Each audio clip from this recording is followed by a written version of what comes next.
army officials through reconciliation centers. The caretaker authorities have issued the first list of the military appointments in the new Ministry of Defense. These appear to be drawn from a range of factions, including Hayat Tahrir al-Sham, and also include fighters from foreign countries. The caretaker authorities have held meetings with a very broad range of representatives and individuals of different Syrian groups and components. They also met with visiting foreign ministers and senior officials, and the caretaker foreign minister, al-Shabani, has just returned from a regional visit. Mr. President, my second point. There are signs of instability within areas under the control of the caretaker authorities. While there are many areas where law and order appears to be good, we have seen multiple reports of incidents of violence in the coastal region and Homs and Hama in particular, including accounts of degrading and humiliating treatment. Caretaker authorities have also carried out patrols and what they term combing operations, arresting former officials or elements that they accuse of war crimes or of refusing to hand in weapons and settle. There have been some reports of clashes with what are described as former regime elements, resulting in casualties, including from within the caretaker authorities. There have been videos circulating of what appear to be abuses or extrajudicial killings of officials from the former regime, though we note reports of the caretaker authorities arresting some perpetrators. There are also reports that plans for public sector restructuring may leave many without livelihoods, which may push them into need and further jeopardize stability. On this and on all issues, we urge the caretaker authorities to extend the hand of reassurances and trust to all communities in Syria, fostering the active engagement of all in building the new Syria. Mr. President, third point, there are significant areas outside the control of the caretaker authorities. The conflict continues, and there are also very real threats to Syria's sovereignty, unity, and territorial integrity. The northeast, as well as part of Aleppo city, remain under the control of SDF and YPG. Despite a US-brokered ceasefire near Manbij in December, there have been reports of clashes and exchanges of artillery fire between the SDF and the Syrian National Army forces in particular. Turkey has made statements indicating a clear possibility that Turkish military operations could intensify in the northeast. At the same time, channels of dialogue have been established between the caretaker authorities and the SDF, who met last week in Damascus. Public statements suggest the charting out of positions, but not yet the prospect of imminent agreement. Mr. President, I continue to call for and support the further development of all channels of dialogue and to urge all parties to find a way forward without military confrontation. We are deeply concerned by continued Israeli military presence and activity, including beyond the area of separation, in violation of the 1974 disengagement agreement. Furthermore, restrictions on UNDOF's freedom of movement imposed by IDF should be lifted without delay. Attacks on Syria's sovereignty and territorial integrity must stop. Reports of the IDF using live ammunition against civilians, displacement and destruction of civilian infrastructure are also very worrying. Such violations, along with Israeli airstrikes in other parts of Syria, reported even last week in Aleppo, could further jeopardize the prospects for an orderly political transition. ISIL remains a significant concern, with ongoing ISIL activities and worries that they may seek to take advantage of security flux in some areas. US-led coalition operations against ISIL continued, including US and French targeted airstrikes. Mr. President, my fourth point, the needs of the Syrian people remain acute.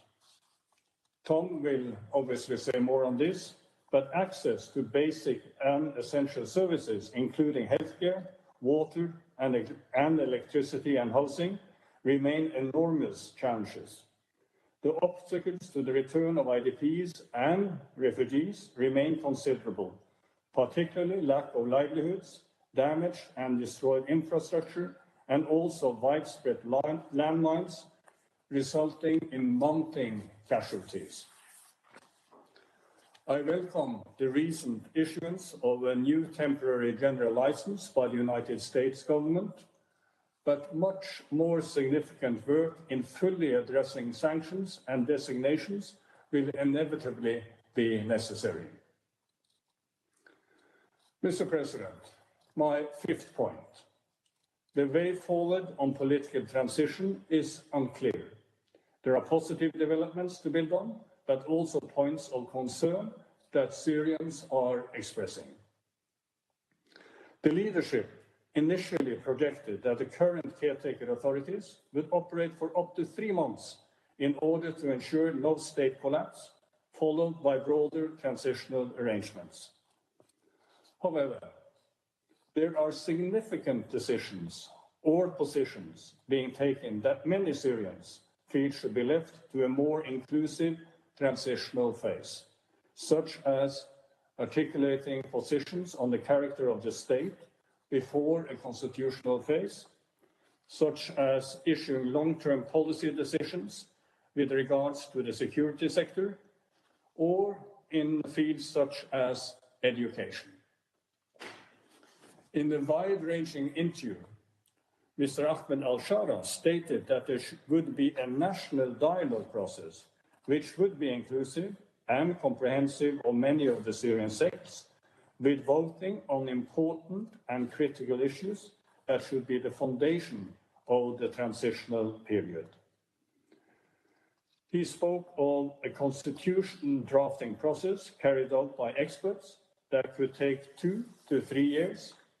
He spoke of elections that could take up to 4 years, given what he says are necessary preparations, including civil documentation and population data. Some Syrians have received signals from the caretaker authorities positively, especially in terms of stressing inclusiveness and the need to engage a broad spectrum of Syrians in shaping the transitional phase and to draw on expertise of Syrians of all kinds.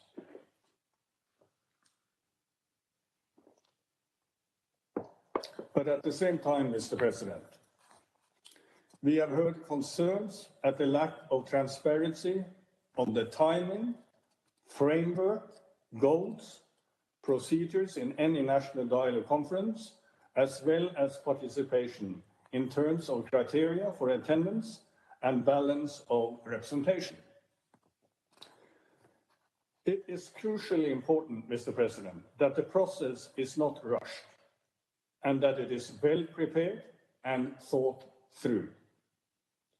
In this regard, I welcome the fact that the caretaker authorities have now clarified publicly that the conference has been delayed until an expanded preparatory committee can be formed that includes what was called comprehensive representation of Syria from all segments and governance. Mr. President, this leads to my sixth point. We are ready to work with the caretaker authorities on how the nascent and important ideas and steps so far articulated and initiated could be developed towards a credible and inclusive political transition. Further to this Council's important press statement of 17 December, I believe it is well understood that Resolution 2254 cannot be applied in a literal manner. For instance, the former regime will not be a party to any future process, and there are, of course, other examples too. Clearly, there is a need for a new approach and modes of thinking on many fronts. But that being said, there is a wide consensus that the transition does still need to achieve the main things that Resolution 2254 laid out. First, a credible, inclusive and transparent Syrian-led and owned transition. And on this, let me be clear, Mr. President. I do not believe any Syrian is asking for quotas based on sect or ethnicity or importing models from other countries, but rather including the broadest spectrum of Syrian society and Syrian parties so as to inspire public confidence in the transition. Second, ensuring a credible, inclusive and non-sectarian transitional government. Third, a new constitution prepared through a credible and inclusive process. Fourth, free and fair elections, inclusive of all Syrians, in accordance with international standards. Mr. President, Syrian women these past weeks have reinforced their expectations and intent to participate in decision-making throughout the transition process and beyond, at national and local levels. They stress their expectation that any constitutional revision safeguards women's rights and evolved roles and status. Syrian women have much to contribute, and the country should grasp this collective capacity fully. Mr. President, let me also stress that the call for justice, accountability and reparation is being strongly echoed across different spectrums of society and is a necessary and fundamental safeguard to sustainable peace and social cohesion. This is a long process, obviously, but immediate practical steps are necessary, such as access and authorization for specialized organizations, both local and international, to undertake their work on preservation and documentation. Syrians have accumulated years of work on these issues that must be built on and optimized. So too has the United Nations, including the International Impartial and Independent Mechanism, the Commission of Inquiry, and the newly established independent institutions on missing persons, all of which have a fundamental role to play today. Mr. President, the points I have described are widely shared among a broad spectrum of Syrians, civil society activists, women, and political forces. I take good note of the fact that the caretaker authorities' leadership have spoken of the need for inclusiveness, including participation from different components, as well as the need for a new constitution and elections. There are therefore tremendous opportunities for building a foundation for lasting peace and stability in Syria. But, Mr. President, missteps and missed opportunities could pose risks to Syria's future and plant seeds of instability. But I do believe that common ground on these issues could readily be developed in a dialogue with the caretaker authorities. And there is genuine expertise and support that can be made available to support a Syrian-led process. Mr. President, I also firmly believe that working on an inclusive political transition is the most effective means to inspire confidence and ensure that Syria quickly receives the economic support that it desperately needs, which requires in turn a smooth end to sanctions, appropriate action on destinations too, and major funding, including for reconstruction. I have informally and formally sought to follow up with the caretaker authorities on the transition and all related issues in an open manner and in partnership. and I believe it is vital that this take place. In order to provide all necessary engagement and support, we are already moving to strengthen the presence and expertise of our political mission in Damascus. And there is active UN planning to ensure delivery as one across all themes of potential support to a credible and inclusive transition. My Deputy Special Envoy Rochdi and many members of my team are in Syria to follow up and to conduct further outreach with a wide range of Syrians. And, Mr. President, I would hope to return to Damascus at the earliest possible time. Thank you, Mr. President. I thank Mr. Pedersen for his briefing. I now give the floor to Mr. Tom Fletcher. Thank you, Mr. President, and thank you to Special Envoy Pedersen. Mr. President, recent weeks have been less turbulent than those that preceded our last discussion, but the scale of the humanitarian crisis remains as significant. Following my briefing to you from Damascus, I traveled to Homs, Aleppo, and Idlib to meet Syrian civilians and humanitarians. As Special Envoy Pedersen underlined, we must seize the opportunity of this moment. These visits underscored three critical humanitarian challenges that we and the people of Syria face. First, the need to preserve and rebuild essential services. Health services, already weakened by years of conflict, have been further closed or scaled back at a time when nearly 15 million people require humanitarian health support. Access to water has been restricted, including by fighting at the Tishreen Dam in eastern Aleppo, affecting water and electricity for more than 400,000 people. And close to 13 million people are still facing acute food insecurity, at a time when WFP has been forced to reduce food assistance by 80% in the past 2 years due to funding shortfalls. Lack of food, water, and power is exacerbated by lack of fuel and liquidity. A second priority, protection of civilians.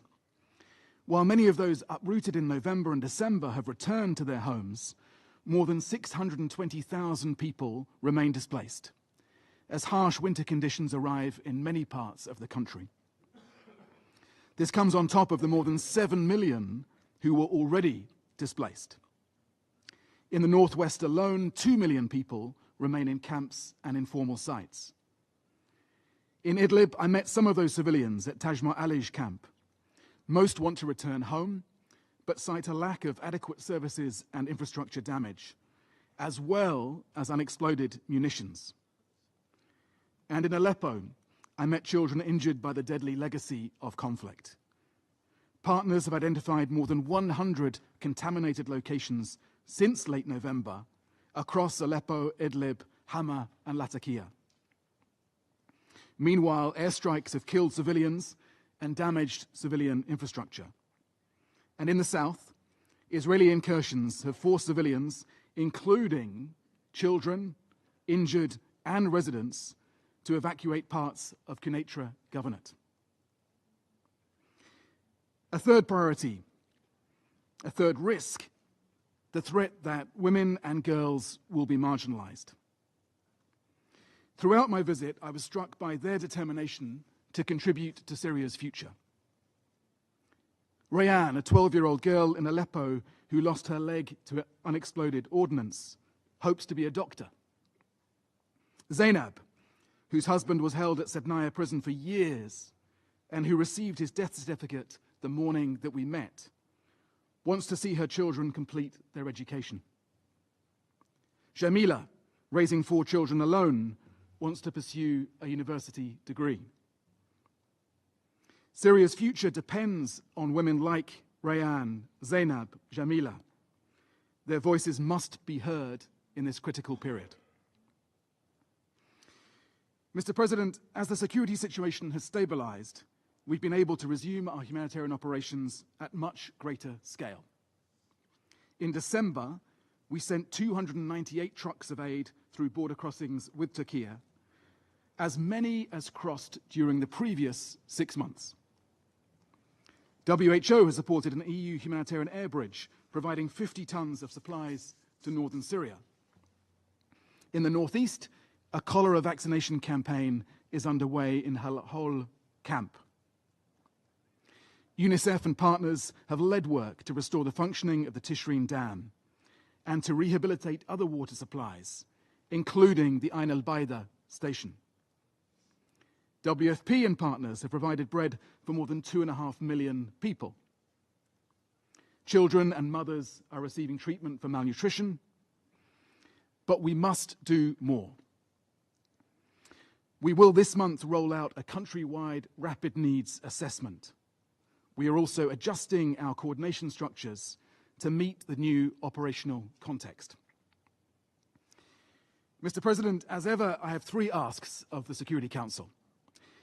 Firstly, your support for the clear assurances that I received from the caretaker authorities that international humanitarian law will be respected, civilians protected, and humanitarian organizations allowed to operate freely. We are continuing our engagement with the caretaker authorities on putting in place new ways of working, including new procedures for registering NGOs. We remain in daily contact on practicalities, and I assess that partnership to be serious and genuine. But security, particularly in Aleppo, Deir ez-Zor, Latakia, and Tartus, remains a challenge. Occasional theft and looting have impeded vaccination support in Homs and insulin supply in Hama. And capacity gaps clearly remain. My second ask, as ever, money, including for the longer-term support that Syria needs. Our humanitarian response is only a third funded. Today, I've allocated from the UN's Central Emergency Response Fund an additional $8 million, for a total of $20 million to support the rapid scaling up of humanitarian operations in Syria. And we welcome recent aid announcements for Syria, including, importantly, from the region. The UN and partners encourage donors to coordinate even more closely to ensure that this support has the greatest benefit, collectively, for people across the country. My third ask, we need to ensure efficient flow of support into and through Syria. This means that sanctions should not impede humanitarian support. The United States announcement of a new general license covering transactions with Syrian governing institutions provides a welcome signal. This also means support for and from Syria's neighbors. Following my visit to Syria, I held practical discussions with authorities in Turkey, in Lebanon, and in Jordan. Operations are continuing at scale through border crossings with Turkey, but cross-line movement remains a challenge in the northeast of Syria. Existing procedures, including for movement of aid workers, have been reinstated at the Lebanese border crossing. The Jabal Nasib crossing with Jordan is also operational, though procedures for humanitarian movements are still being clarified. We are working with the caretaker authorities in Damascus to swiftly establish clear procedures at this crossing and at the seaports. We are also testing deliveries through Iraq to complement existing movements by NGO partners. Mr. President, the active engagement of this Council and the international community remains vital in this period of uneasy transition. We need to act with great urgency and vigor. Above all, and all power to Special Envoy Pedersen's elbow, we need the peaceful political transition that will help us to reduce humanitarian needs. We must stand with the people of Syria at this time. The humanitarian operation can make great impact if we are serious, bold, and committed in their support. Thank you. I thank Mr. Fletcher for his briefing. I now give the floor to those council members who wish to make statements. I give the floor to the representative of United States. Thank you, Mr. President, and thank you, Special Envoy Pedersen and Undersecretary General Fletcher, for your briefings. As we have made clear, the United States supports a Syrian-led and Syrian-owned political process in the spirit of UN Security Council Resolution 2254. This process should result in an inclusive and representative government that fully respects the human rights and fundamental freedoms of all Syrians, including women and Syria's diverse communities. The transition process and resulting Syrian government must also ensure that any elements of a remaining chemical weapons program are identified, secured, and safely destroyed under international verification. We are encouraged by the cooperation to date and call for the continued commitment of relevant actors in Syria to work with the Organization for the Prohibition of Chemical Weapons, OPCW, the United Nations, and other state and non-state partners to chart a course for the complete and verifiable elimination of any remaining elements of a chemical weapons program. We emphasize the importance of identifying Syrian points of contact to work with the OPCW to set this plan in motion and to provide the security and safety guarantees for OPCW personnel to conduct their verification work. It is also vital for actors in Syria to allow access for UN entities, other international organizations, and civil society to secure documentation, safeguard mass graves and prisons, and assist released detainees and the family of those whose whereabouts remain unknown. As we have noted previously, we were encouraged to hear about the International Impartial and Independent Mechanism, the IIIM, visit to Syria, and the announcement of a new head of the Independent Institution on Missing Persons, IIMP. We urge interim entities to work closely with these institutions and civil society partners. We further urge Syria's interim entities to deter individual acts of vengeance and to partner with the IIIM to identify paths to ensure accountability. Colleagues, the United States welcomes positive messages from Hayat Tahrir al-Sham, but will ultimately look for progress in actions, not words. We will explore policies and priorities, or we're looking for actions and words that will explore policies and priorities and prioritize the well-being of the Syrian people. Earlier this week, the United States issued General License Number 24 to expand authorizations for activities and transactions in Syria following December 8, 2024. The General License underscores our commitment to ensuring that U.S. sanctions do not impede activities to meet basic human needs, including the provision of public services or humanitarian assistance. This authorization is for 6 months as the United States continues to monitor the evolving situation on the ground.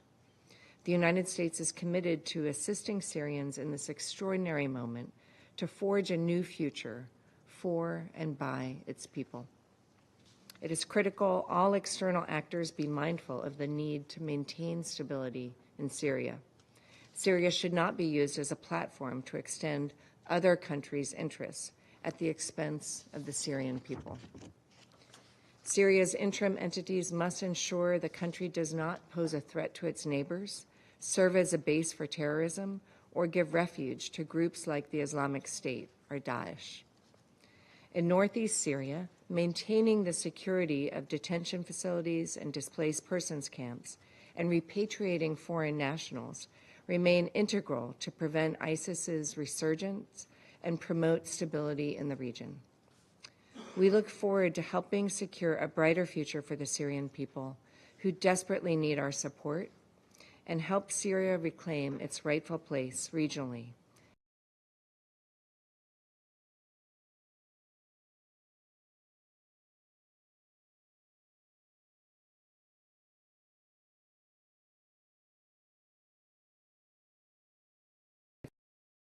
Federation. Mr. President, we thank Special Envoy Pedersen and the head of OCHA, Tom Fletcher, for their briefings on the situation in the Syrian Arab Republic, the developments in which are being closely followed by the entire international community. Our friends, the brotherly Syrian people that we have always and will continue to provide support, are going through a new stage in their history. For the time being, it's hard to clearly assess the processes taking place on the territory of Syria. Often they are extremely contradictory in nature. We have not yet seen the resumption of the work of key state institutions and vitally important companies. It is not clear how the inclusive nature of the authorities of the future Syria will be ensured, the need for which we are all declaring. There is a fairly high risk of the intensification of hostilities that have encompassed many regions of the country, in particular Aleppo, Deir ez-Zor, Homs and Quneitra. There are also ongoing clashes in the north and the area beyond the Euphrates. In other words, Syria has more than enough problems, and their severity should in no case be underestimated. We would in particular like to point to the direct threat to the territorial integrity of Syria borne by the unlawful actions of Israel, which is carrying out a policy of fait accompli on the occupied Golan Heights, and 500 square kilometers of Syrian land have already been seized. The actions of Israel are a gross violation of international legal decisions, including the many decisions of the Security Council and the General Assembly. We call upon colleagues on the Security Council and also the representatives of the Secretariat of the World Organization to give an honest assessment of events. Mr. President, in these circumstances, Syria continues to face a dire humanitarian crisis that we have heard about today from the head of OCHA. Millions of citizens of this long-suffering country continue to experience serious food shortages and a lack of necessary medical care. That situation has been consistently made worse by Washington, which for several years essentially has occupied the most resource-rich northeastern region of Syria and is also exerting heavy sanctions pressure on Damascus and encouraging its satellites to do the same. As a result, the Syrian economy is under extreme pressure and is not able to cope with the challenges facing the country. Against this extremely worrying backdrop, international humanitarian agencies that have been deprived of their main partners from the Syrian Red Crescent have been forced to start the provision of assistance literally from scratch.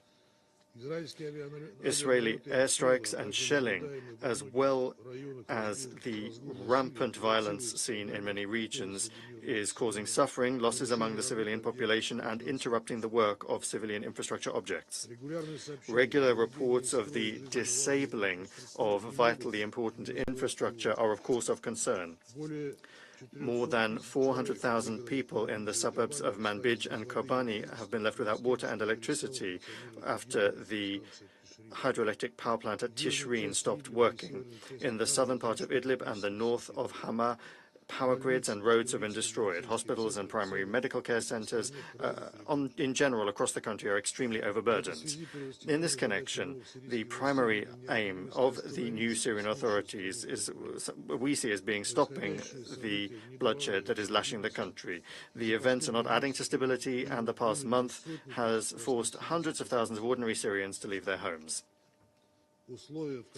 The conditions that those people are in remain extremely serious. Many of them have been deprived of access to clean water, sanitary conditions, and basic hygiene products.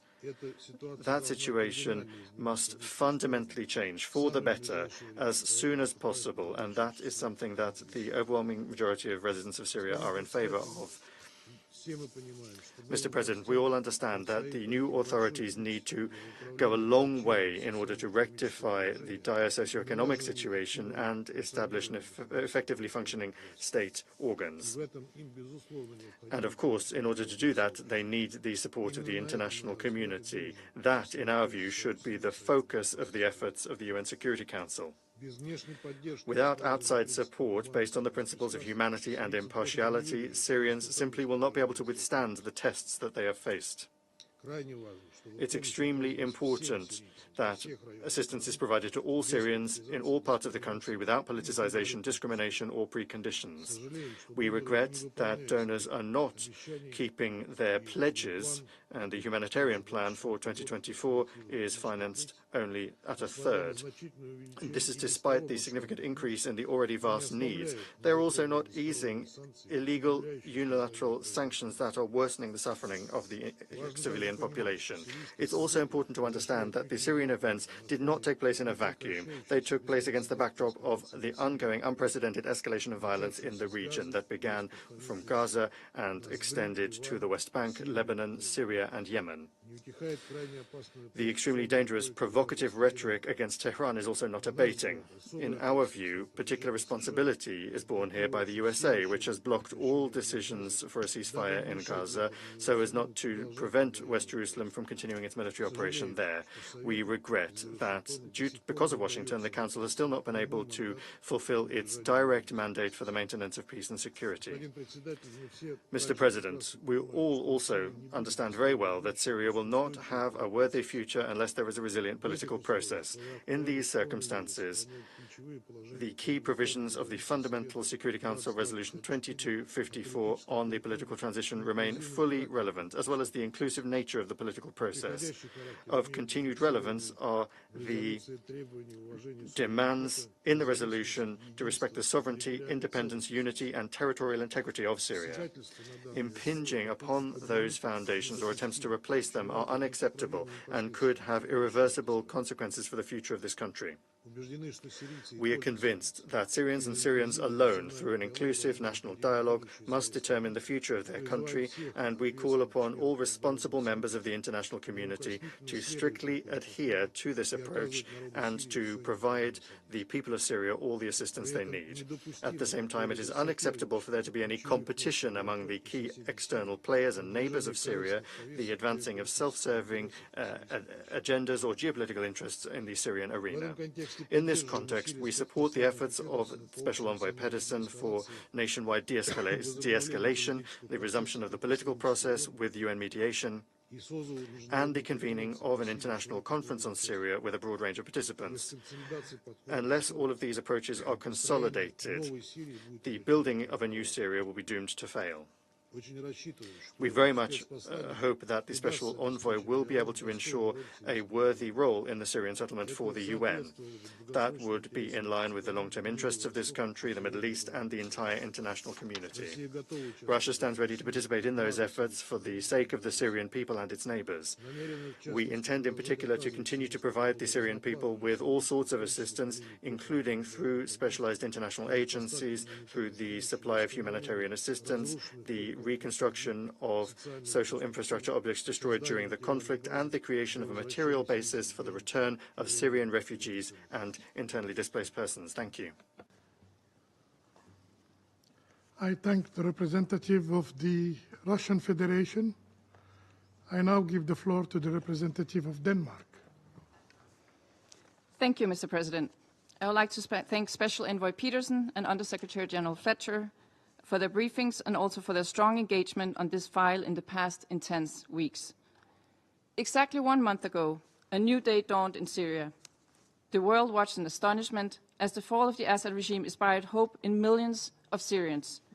The hope of a bright and just future for all Syrians to live in freedom and dignity, and future in which the stability, sovereignty, and territorial integrity of Syria is upheld. Denmark shares that same hope and stands firmly in solidarity with the Syrian people, who for more than half a century suffered under a brutal dictatorship.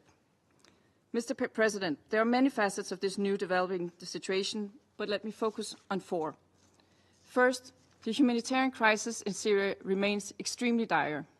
As we heard from the USG this morning, even reports of more aid coming in, the combination of winter weather and severe underfunding of the humanitarian response plan leaves millions of Syrians lacking basic means to survive. Denmark has scaled up our funding for Syria, and we urge all donors to do the same. Aid deliveries through all possible means must continue and increase.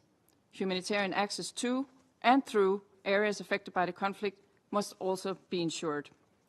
We thank Switzerland for their tireless efforts as the humanitarian penholder on this file and assure the Council of Denmark's steadfast commitment to improving the humanitarian situation across Syria as we take over this role.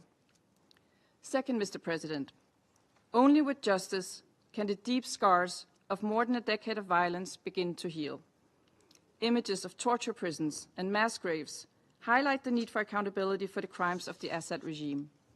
For far too long, families of missing persons have agonized, the whereabouts of their loved ones unknown. Certainty about the thousands of disappeared Syrians must be established. Denmark fully supports the Commission of Inquiry, the Independent Institution on Missing Persons, and the International Impartial and Independent Mechanism, or IIIM.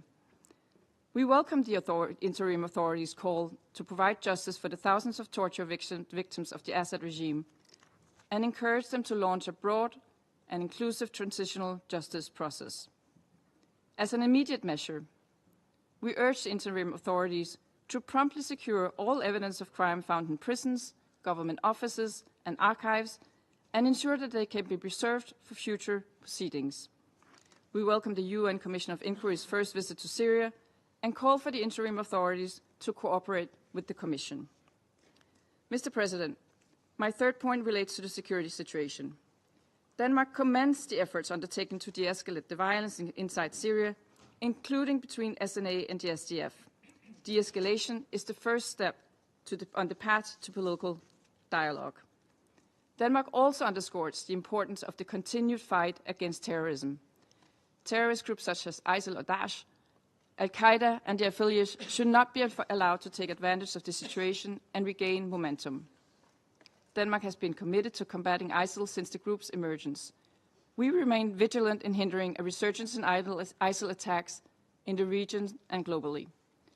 Denmark reiterates its full support of UNDOF and underlines that Israel must withdraw from the area of separation. While we recognize legitimate Israeli security concerns, UNDOF must be allowed to move freely and implement its mandate unhindered. We urge all parties to comply with their obligations in that regard. Our overarching goal must be a safe and secure Syria. To achieve that, we need to scale up long-term and sustainable support for early recovery. This can help consolidate and expand the security gains made and mark the beginning of a new era with a safe Syria, where those who could choose to return home receive the support they need. Finally, Mr. President, at this critical time in Syria, an inclusive political process must be front of mind for all of us. Denmark fully supports a Syrian-led and Syrian-owned political process in the spirit of Security Council Resolution 2254. It is paramount that the Council remains united in this regard. And let me be clear, inclusive peace leads to durable peace. The political process must incorporate all parts of Syrian society. In particular, Syrian women must be in the room and at the table when the future of their country is shaped. This is not only the right thing to do, it's the smart thing to do. Because as the Special Envoy said this morning, Syrian women have much to contribute with. Likewise, we called for the representation of youth and for minorities. Denmark fully supports the work of Special Envoy Peterson and his call for an inclusive political dialogue. We encourage the interim authorities to heed this call and urge them to share a clear roadmap for a credible and inclusive transition. That includes the build-up of institutions and drafting of a new constitution on the basis of a broad national dialogue. Mr. President, in closing, the challenges facing Syria are great. They're interconnected, but they're not insurmountable. Recent developments offer a rare opportunity for peace. Peace for a country which has endured far too much violence over far too long. The past 13 years have been heartbreaking, but now there's a chance for a new beginning. It is incumbent upon all actors, including this Council, to seize this opportunity. Colleagues, this is a chance that simply cannot be missed. Denmark is fully committed to working to this end, to support a Syrian-led political process that includes all parts of Syria's society, that paves the way to a peaceful and stable future for all Syrians. Thank you. I thank the representative of Denmark, and I give the floor to the representative of the Republic of Korea. Thank you, Mr. President. I'd also like to thank Special Envoy Pedersen and OCHA USG Tom Fletcher for their timely briefings and their tireless and dedicated efforts. The choices we make today, big or small, will shape Syria's trajectory for decades to come. Thus, it is essential to think beyond the present crisis and make decisions that will stand the test of time. I would like to make the following points in this regard. First, all hostilities across the country must cease. As Syria emerges from 14 years of brutal conflict, it is crucial that no party reignites hostility or deepens tensions for their parochial or short-sighted interests. On that note, the IDF's expansion beyond the demilitarized buffer zone and the Israel Prime Minister's directive for the IDF to remain in Mount Hermon until at least the end of 2025 is concerning.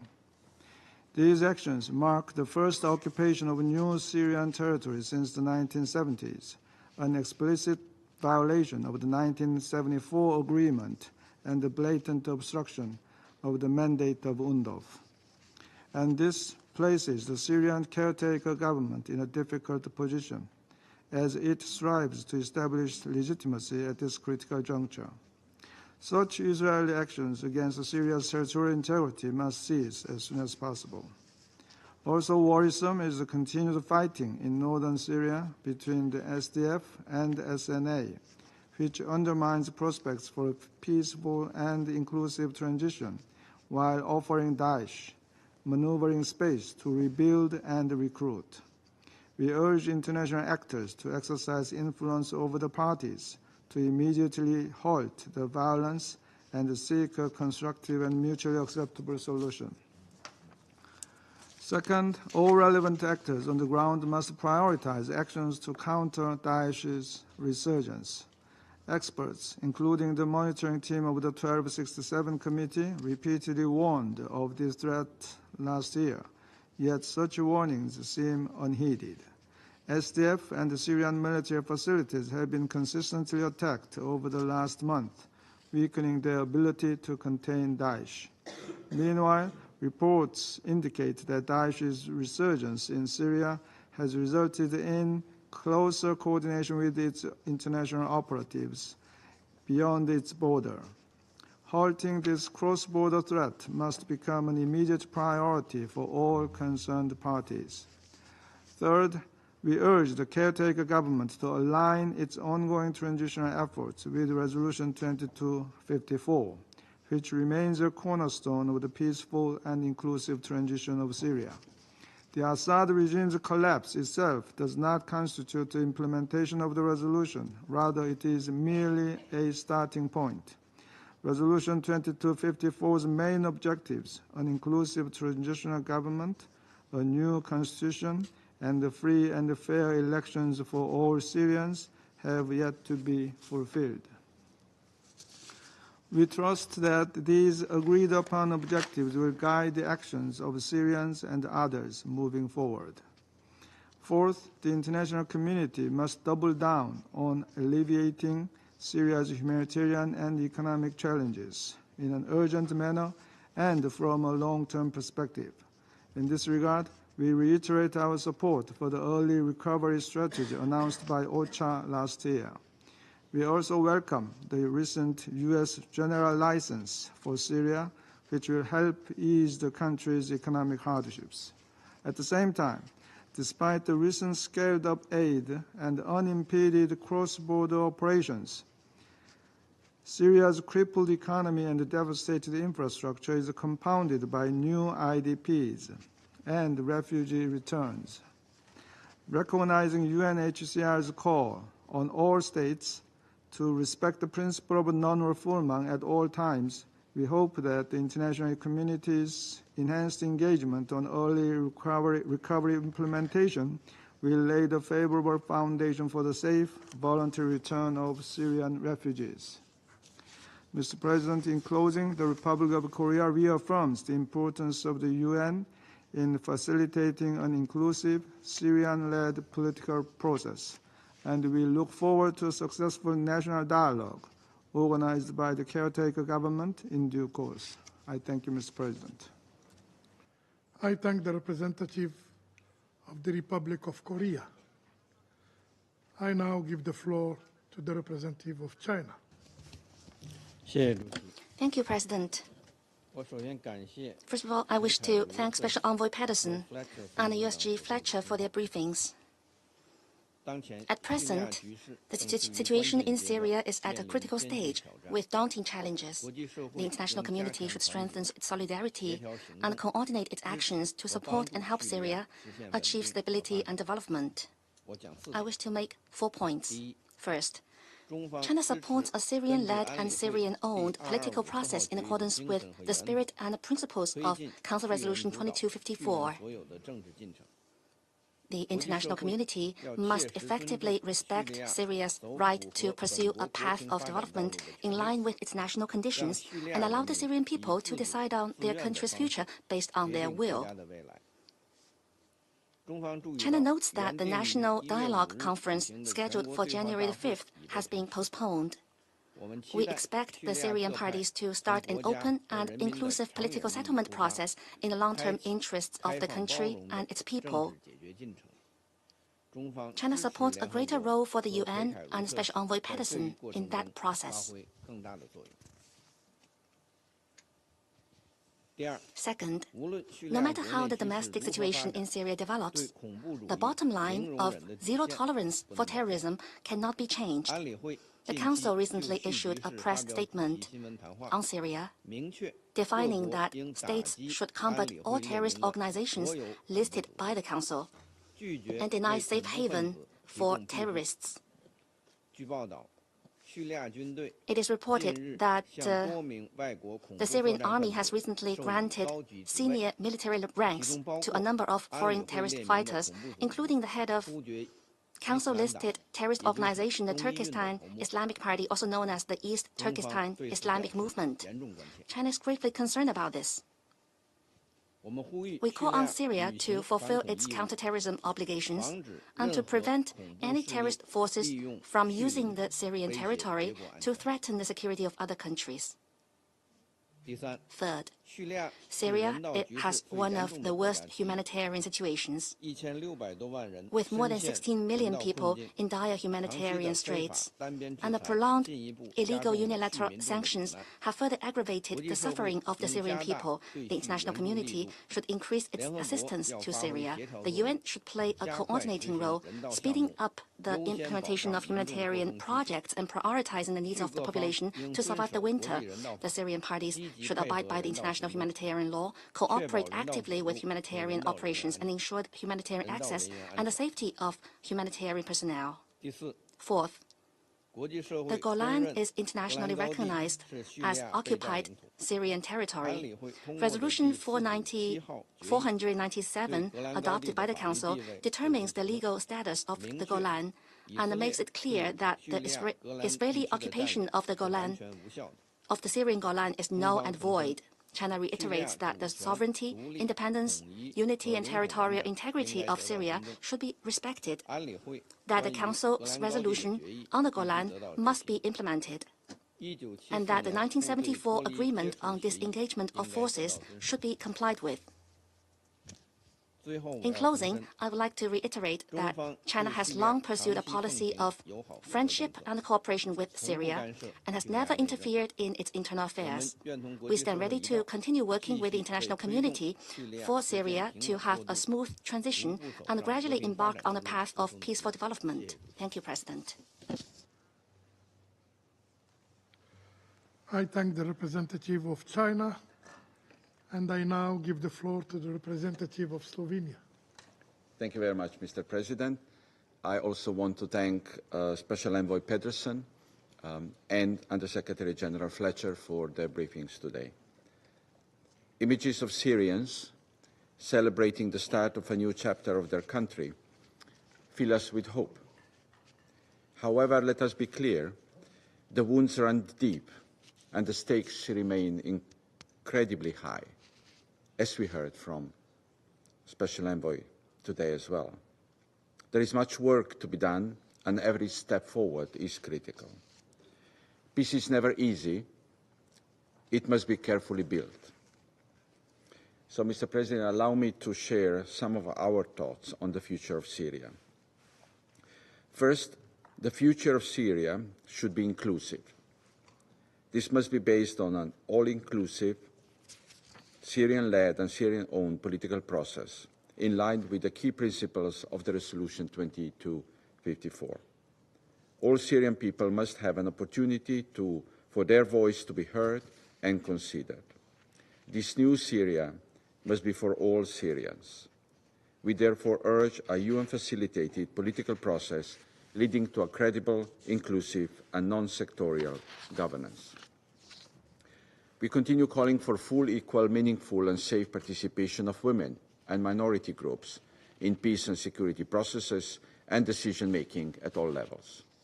Second, the future of Syria must be safe and secure.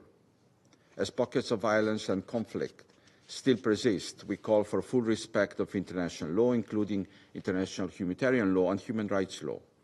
This includes any law enforcement operations. The fighting still witnessed in northern Syria must cease.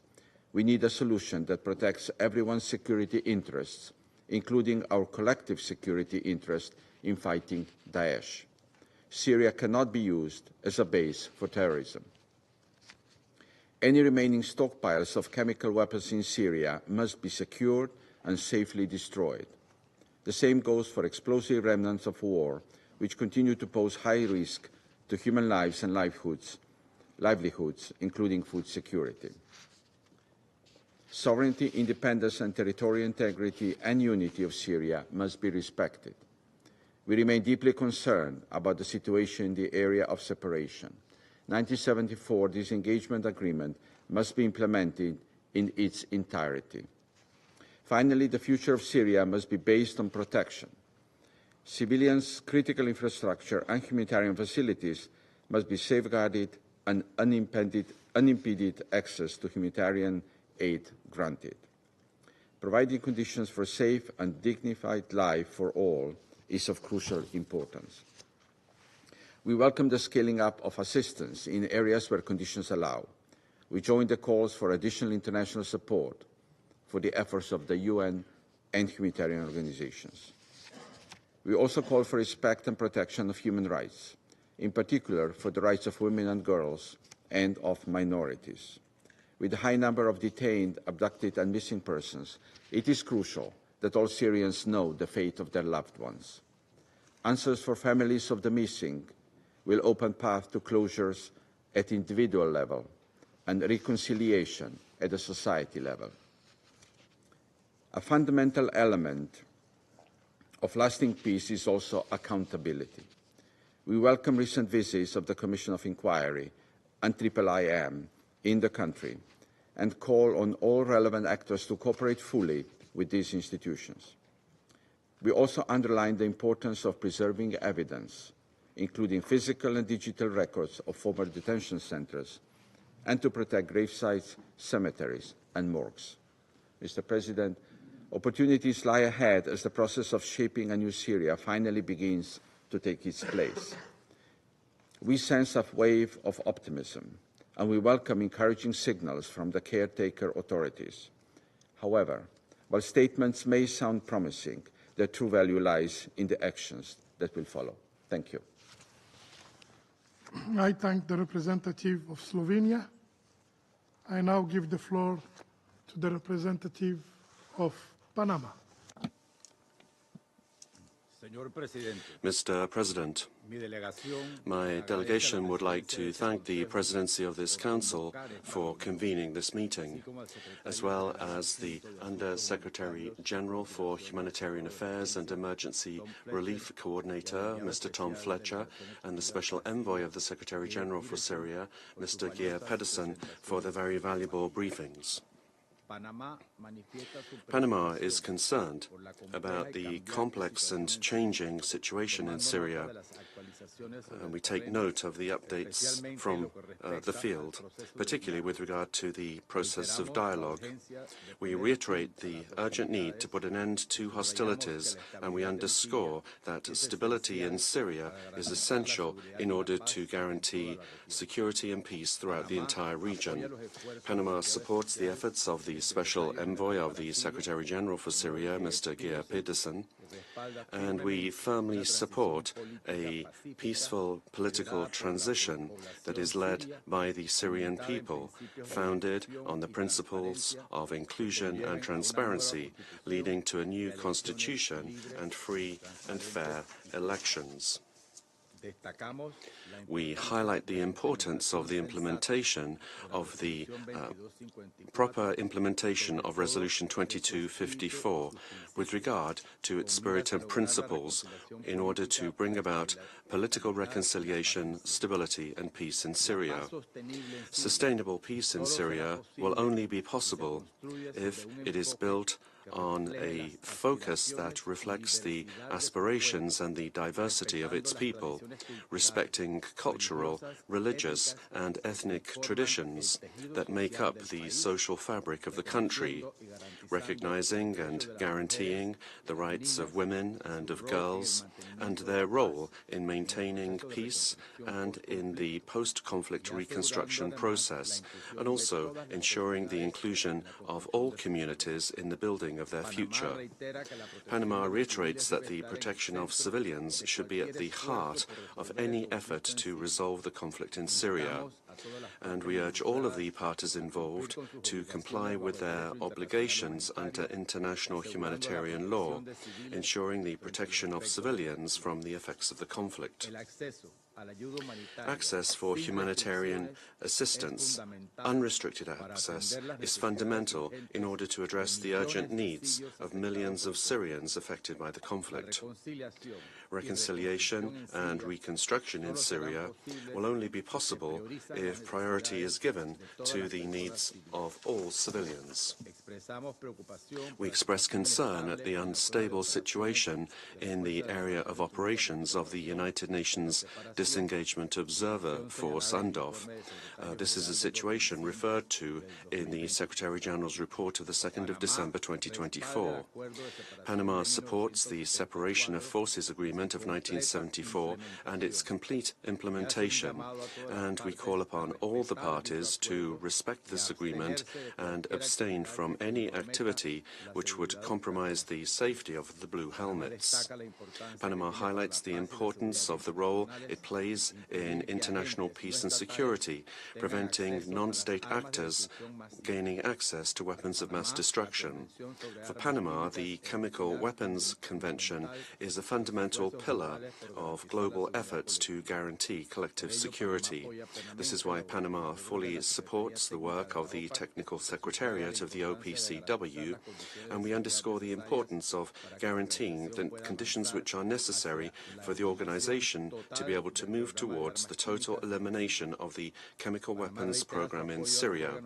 Panama reiterates its support to UN specialized agencies to make progress in the search for those detained and disappeared, as well as the collection of evidence. This process will be key in order to bring about justice and accountability, which will contribute to consolidating the process of political transition.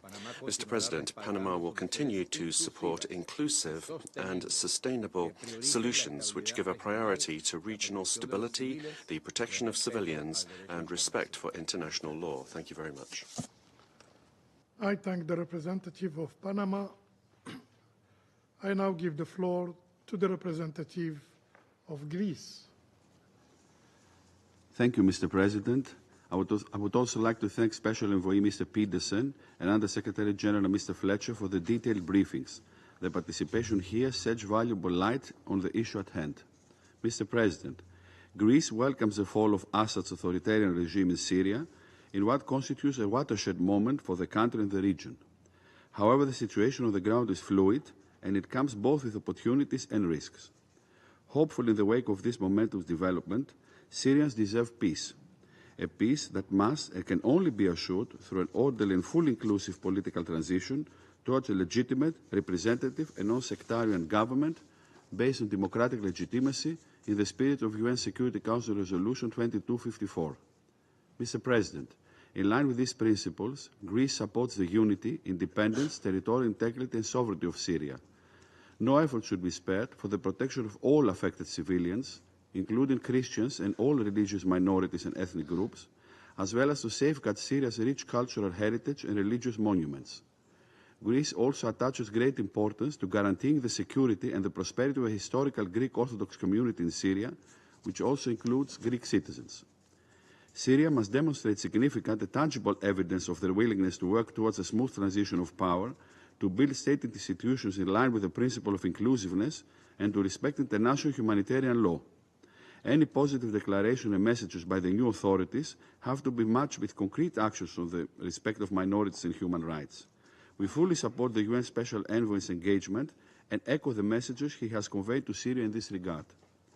Greece stresses the importance of a Syrian-led, Syrian-owned, fully inclusive political process, free of foreign interference, the only viable pathway towards a permanent cessation of hostilities in the war-torn country. In this vein, we strongly encourage Syria to work with the UN Special Envoy with the goal of producing a clear roadmap and a timeline for a political transition process and constitutional reform in spirit of Resolution 2254.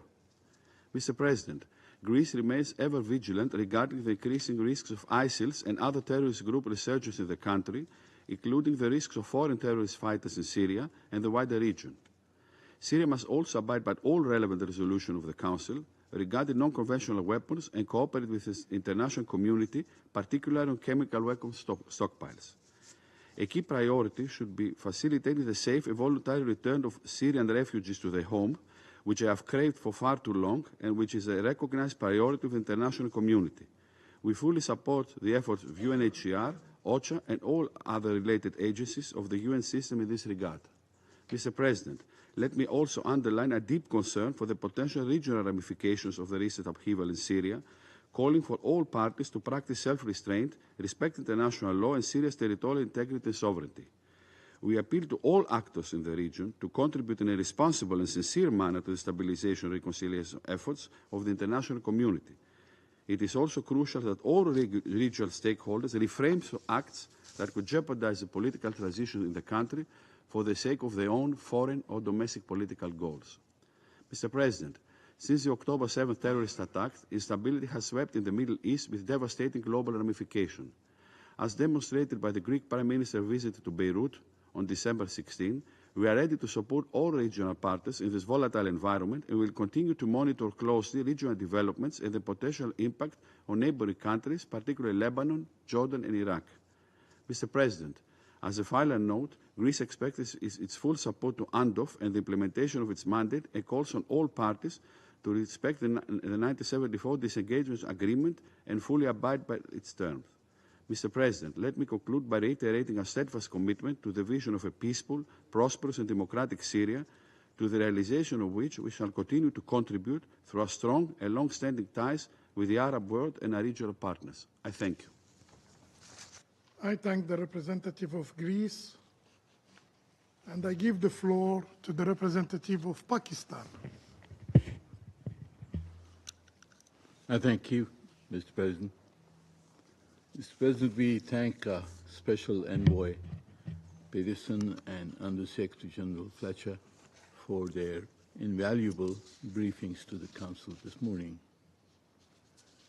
Syria is yet another fraternal country of Pakistan, which has been ravaged by internal divisions and external interventions.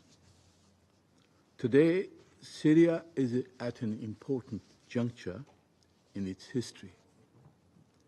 The recent political developments offer the opportunity to restore normalcy, stability, and peace in Syria.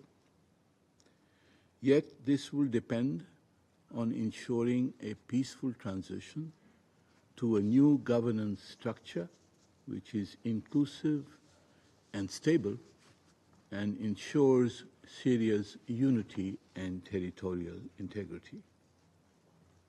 Mr. President, I would like to make 5 points. First, Pakistan welcomes the positive statements and assurances from the leaders and representatives of the new interim government. These must be translated into policies and implemented in practice.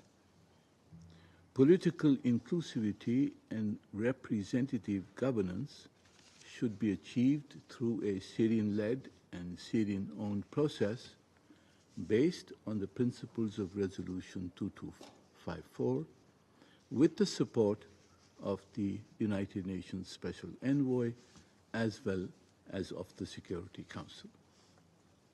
Second, the international community and this Council must address the danger of terrorism within and from Syria, especially in view of the still unsettled parts of the country. The antecedents of some of the groups and the reported presence of foreign fighters dictates caution. Any resurgence of Al-Qaeda or ISIS and their affiliated groups cannot be accepted. The monitoring team of the 1267 Sanctions Committee should continue to follow and report on the situation. This would also provide the basis for the easing and eventual elimination of the Syria-related sanctions. The Council should also seek objective information on the alleged presence of chemical weapons or capabilities in Syria. Third, we must address Syria's massive humanitarian crisis immediately and unconditionally. 17 million Syrians, more than 70% of the population, are in need of humanitarian support. Over 13 million Syrians have been displaced, 7 million internally, and 6 million abroad. The recent escalations have further added to these needs, with more than 1 million people displaced in a few weeks' time.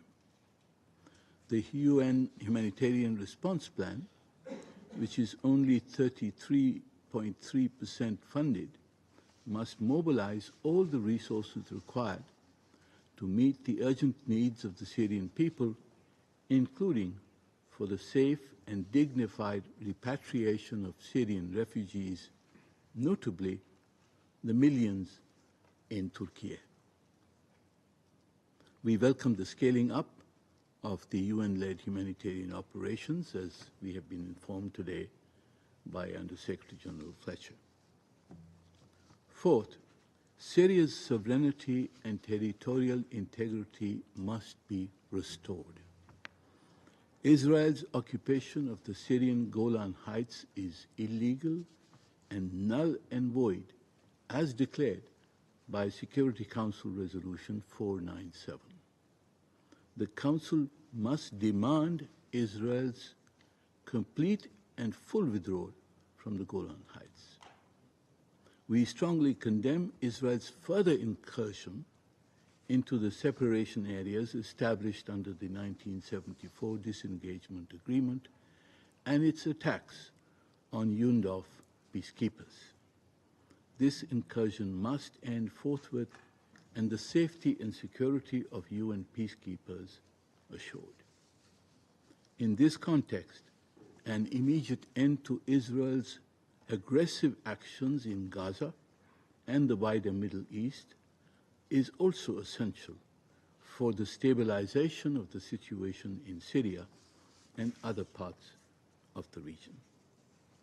Fifth, the international community should help the new Syrian authorities to revive Syrian institutions and implement plans for the early reconstruction of their devastated country.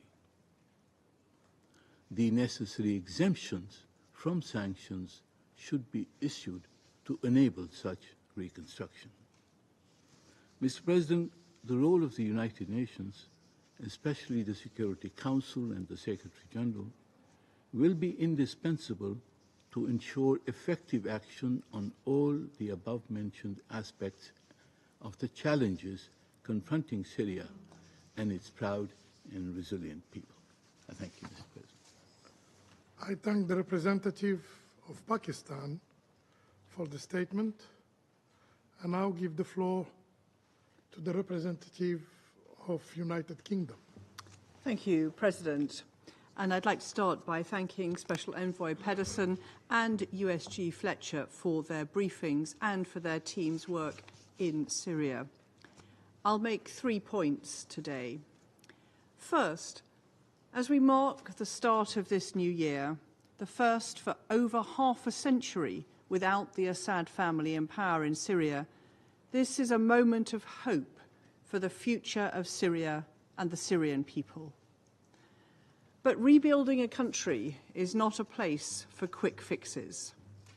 So we call on all involved to focus on the opportunity to build a democratic state representative of Syria's rich diversity and to take the necessary steps to establish participation across all of Syria's society.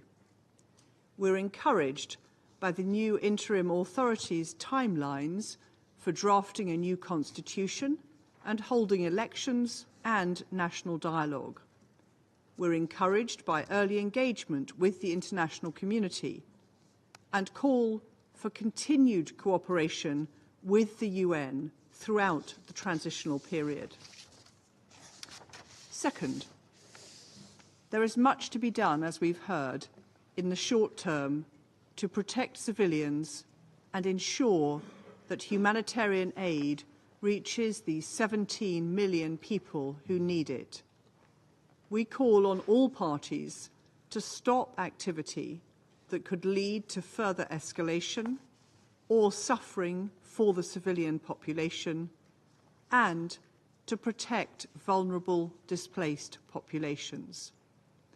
Since the fall of Assad, the UK has committed a further $76 million to support vulnerable Syrians in Syria and across the region. Third, Syria must eliminate the chemical weapons the Assad regime used against its own citizens. Colleagues, now is the moment to close the Syria chemical weapons file once and for all. We welcome the interim authorities' commitment to secure chemical weapons stocks and their commitment to engage constructively with the Organisation for the Prohibition of Chemical Weapons to fully declare and verify the destruction of Syria's chemical weapons. I encourage members of this Council to support cooperation between the interim authorities and the OPCW to ensure these appalling weapons can never be used again. In conclusion, President, we look forward to working together across the Security Council to support the Syrian people in moving towards a Syrian-led, Syrian-owned political transition leading to an inclusive, non-sectarian and representative government. I thank you. I thank the representative of the United Kingdom. I now give the floor to the representative of France. Monsieur le Président, Mr. President, I would first of all like to thank the Special Envoy of the Secretary General, Mr. Geir Pedersen, and the Under-Secretary General for Humanitarian Affairs and Emergency Relief Coordinator, Mr. Tom Fletcher, for their briefings. The fall of the Bashar al-Assad regime has created an historic opportunity to rebuild a Syria that meets the aspirations of the Syrian people. The legitimate expectations of Syrians are numerous. Reconstruction and reconciliation, justice for the thousands of victims of the regime, prospects for a return to Syria for those that have been forced into exile. That is why the Minister for Europe and Foreign Affairs, Mr. Jean-Noël Barrot, went to Damascus on the 3rd of January, together with his German counterpart, Ms. Baerbock. The ministers spoke with the de facto authorities, they spoke to civil society, and they visited Srednaya prison. That visit bore witness to the horrors that the Syrian people have endured. Mr. President, in the immediate term, the sound of guns across the country must fall silent. This is essential in order to end the suffering of Syrians and to sustainably build the country's future. Fighting must stop in the northeast, and a solution must be found that preserves the security interests and rights of everyone, in particular Syrian Kurds, in respect for the territorial integrity of Syria. All civilians, including persons belonging to ethnic and religious minorities, must be protected. In parallel, it will be necessary to continue the fight against terrorism, in particular against Daesh. It will be vital that the new Syria leave no room for extremism and terrorism. We don't forget that it is from Syrian territory that the November 2015 Paris attacks were planned, and we know that terrorist groups continue to operate in the region. The greatest vigilance must also be seen when it comes to the spread of weapons, in particular those from the Syrian chemical program. The fall of the regime of al-Assad offers us an opportunity to destroy these chemical weapons. Mr. President, following decades of dictatorship and division, Syrians have new hopes for the future governance of the country. France calls for a peaceful and rigorous political transition that is representative of all of the trends in the Syrian opposition and the de facto authorities in the spirit of the principles established by Resolution 2254 of the Security Council. All of the components of the Syrian people have the right to participate in the debates over the future of their country, and Syrian women belonging to those debates as well. The rights of persons belonging to different communities and the rights of women must be protected and respected in the context of the future constitution. These are the messages that were transmitted by the French minister and his German counterpart during their visit. The de facto authorities on this occasion made positive commitments. The United Nations, based on its experience in peace and security and in the spirit of Resolution 2254, have a role to play to support the current transition. In addition to facilitating the political process, the mechanisms established in Geneva to combat impunity and to search for missing persons will contribute to accountability, which is a key element in reconciliation. Mr. President, in the context of the transition process, France stands ready to support the Syrian people as it has always done since 2011. During his visit to Damascus last week, the minister shared our readiness to provide technical expertise to support the transition, including in constitutional affairs and the fight against impunity. France will continue its humanitarian support for the Syrian people. It is vital that assistance reach all those that need it through all possible routes of delivery. Humanitarian actors must work safely without hindrance in respect for international humanitarian law. What's more, France supports UNHCR in accompanying Syrian refugees that wish to return to their country in dignified conditions and entirely safely. Lastly, France is following the developments in the Golan with concern. France calls upon Israel to withdraw from the area and to respect the sovereignty and territorial integrity of Syria, as well as the 1974 disengagement agreement, which is binding upon Israel as it is on Syria. France reiterates its full support for UNDOF, the security and capacity of action of which must be preserved. Thank you.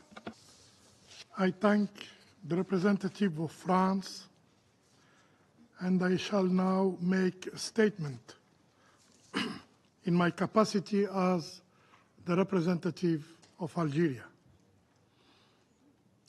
Dear colleagues, I have the honor to deliver this statement on behalf of the members of the A3+, namely Guyana, Sierra Leone, Somalia, and my own country, Algeria. At the outset,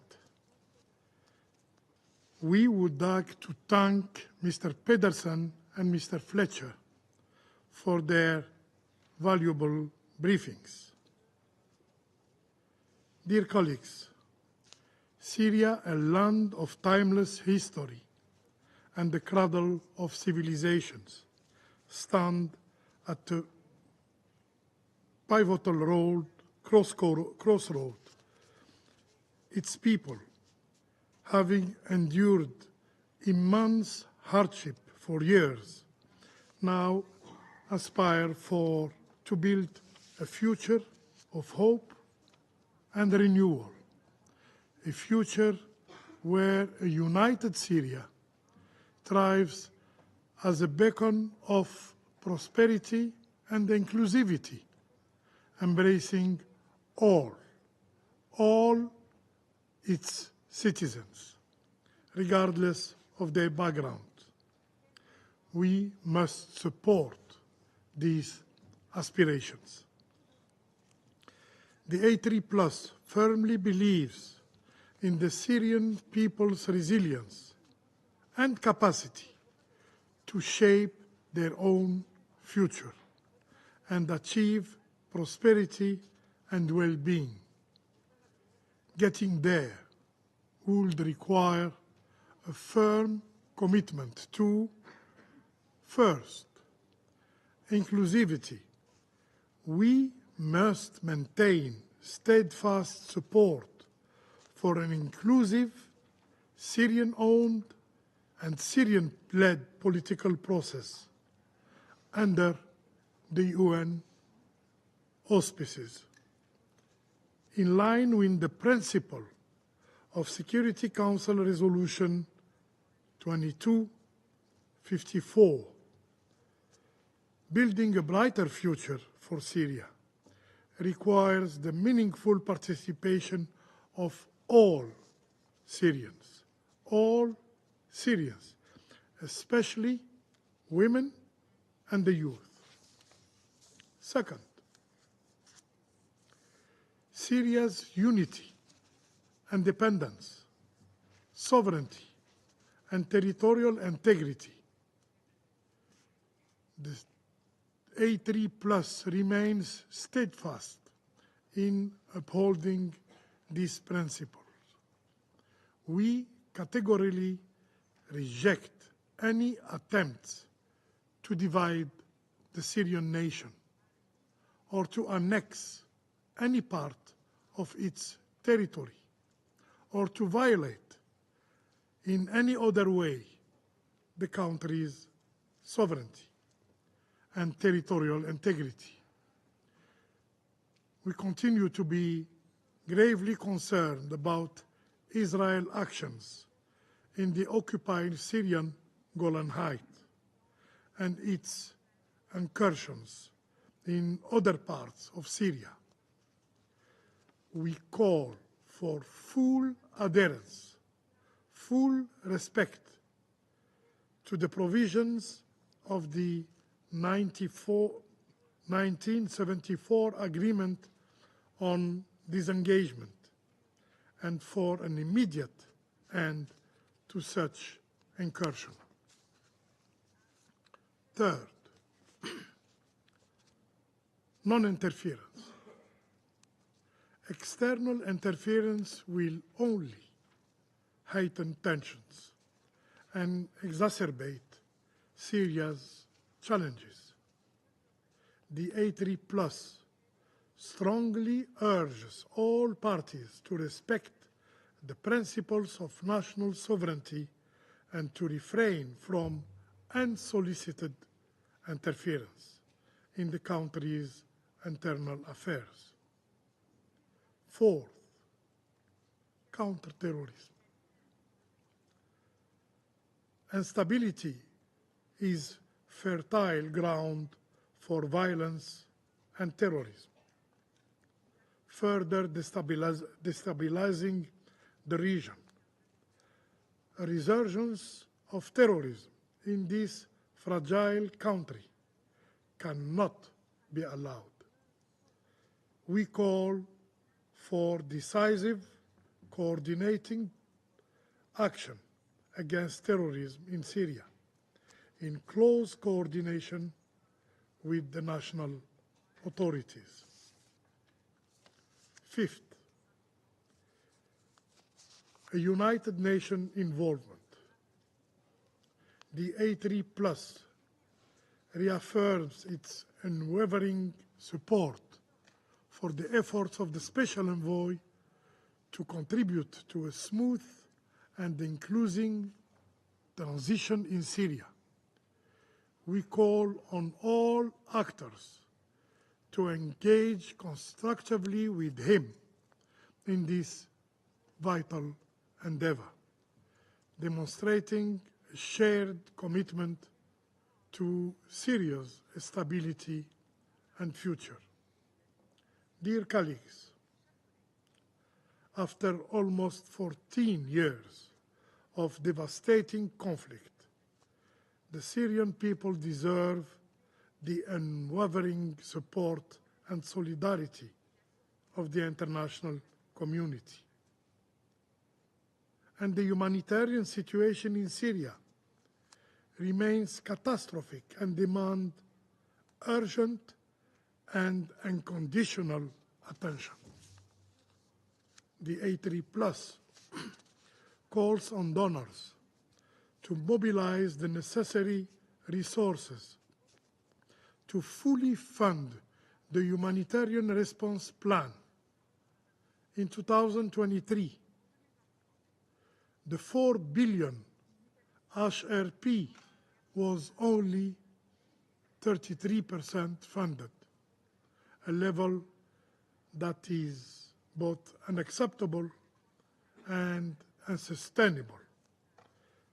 Recent developments, with over 660,000 people newly displaced, 75 of whom are women and children, underscore the need for enhanced efforts to facilitate their safe and dignified return home.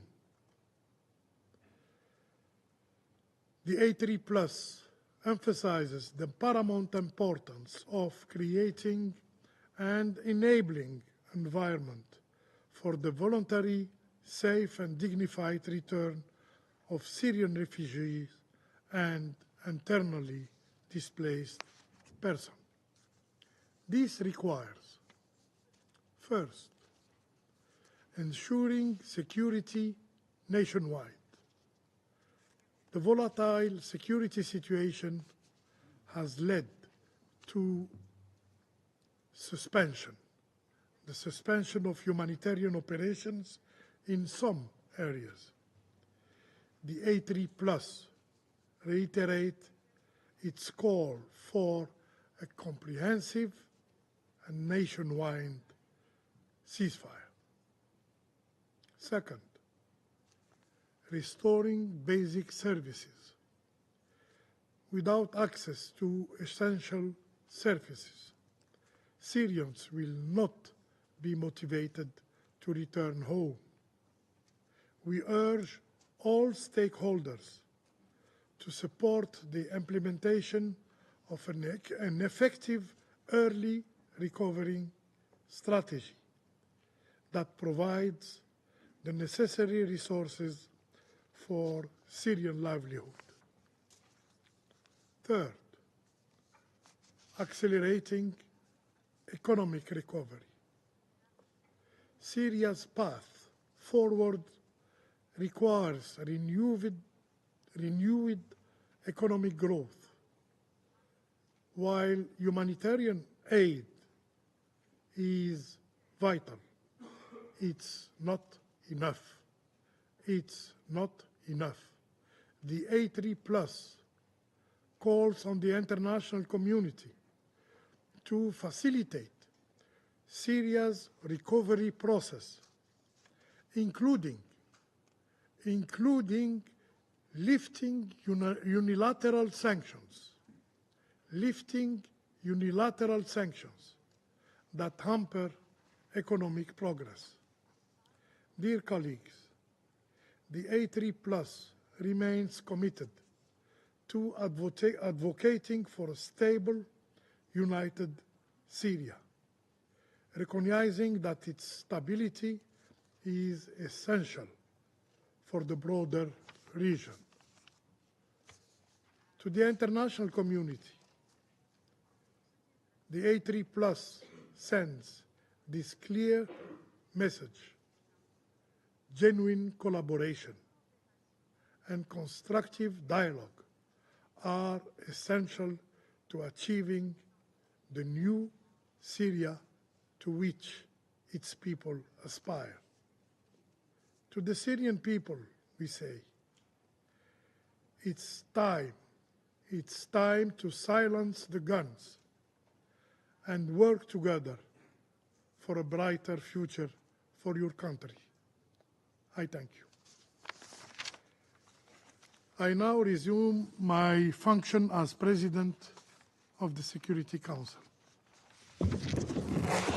I now give the floor to the representative of the Syrian Arab Republic.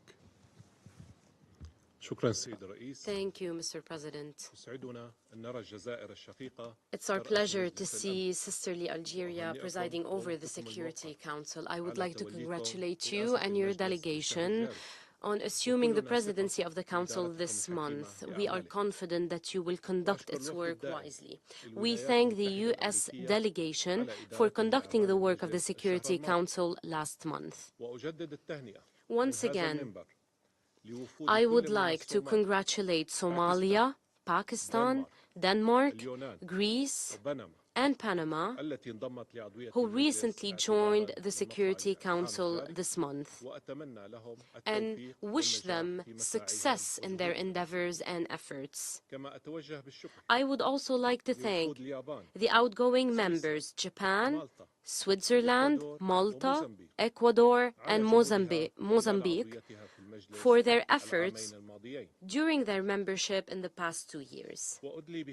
I deliver the statement based on the instructions of the government of Syria.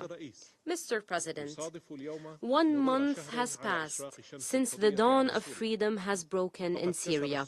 Syrians removed the chains of oppression and reclaimed the freedom of which they were deprived for decades. They got their dignity back, and they are now able to chart their own future and to build a new era to achieve the hopes and aspirations for which they sacrificed so much pure blood. Today, following the victory of the revolution of the Syrian people, the revolution of freedom and dignity, Syria is entering a new era in its history, where all Syrians come together to build a state of freedom, equality, and rule of law, to achieve prosperity and stability, to turn the page of oppression and suffering and human rights abuses. This phase requires support by the international community to Syrians and their state. This phase requires the support by the international community to Syrians and their state in their quest to build a better future for their country. There was recently a smooth transition of state institutions to the caretaker government, which was established for a period to end by the beginning of next March. With this, the Syrian people has taken the first step on the right track by preserving state institutions and preventing their collapse, knowing full well what such a collapse, what disastrous consequences such collapse could lead to. And this is something we have seen in other states. The caretaker government is working on ensuring security and stability, on meeting essential needs and providing essential services. It is preparing for a national dialogue conference to discuss the next phase and establish a transitional government to oversee preparations for national processes, including the drafting of the constitution and the holding of elections. Mr. President, Syrian authorities stressed their commitment to maintain the independence, sovereignty, unity and territorial integrity of Syria. They also expressed their will to build friendly relations with all UN member states based on mutual respect, constructive cooperation and shared interests, away from the policies of polarization.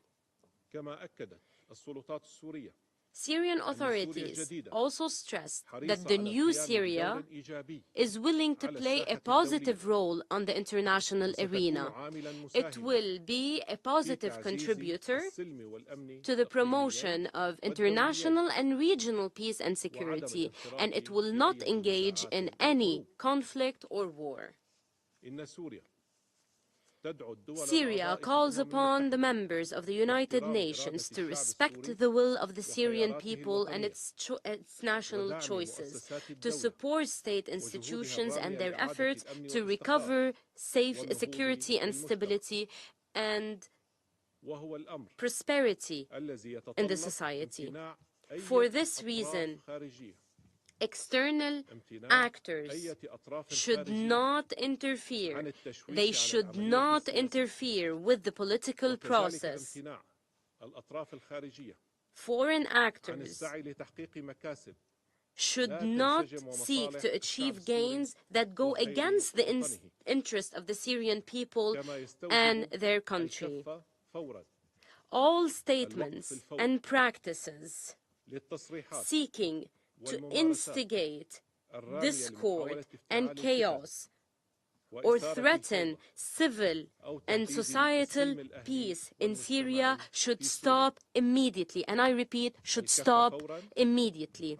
Stop immediately. All statements and practices seeking to instigate discord and chaos or threaten civil and societal peace in Syria should stop immediately. In this vein, my country, Syria, would like to express its thanks and appreciation to all states that expressed their support to the Syrian people and their will, that sent their delegations to Damascus and made calls with the new Syrian leadership, that hosted the Syrian government delegation and provided support and help to the Syrian people in this very critical phase of our history.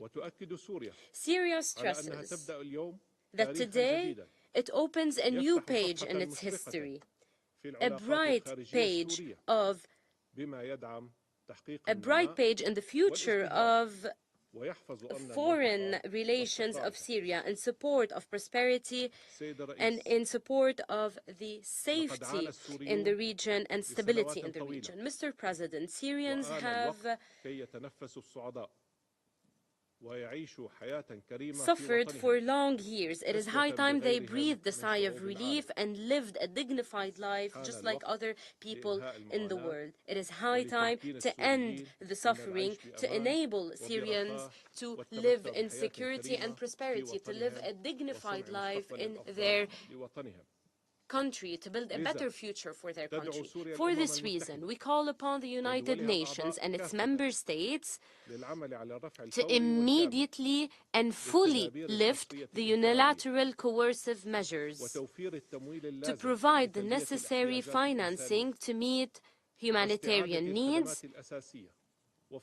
and recover basic services, mainly the electricity, to support early recovery projects and livelihood projects and sustainable development, to rehabilitate and reconstruct the damaged services facilities, to ensure demining and to get rid of unexploded remnants of war, and to provide a conducive environment for the dignified return of refugees and displaced to their cities and homes.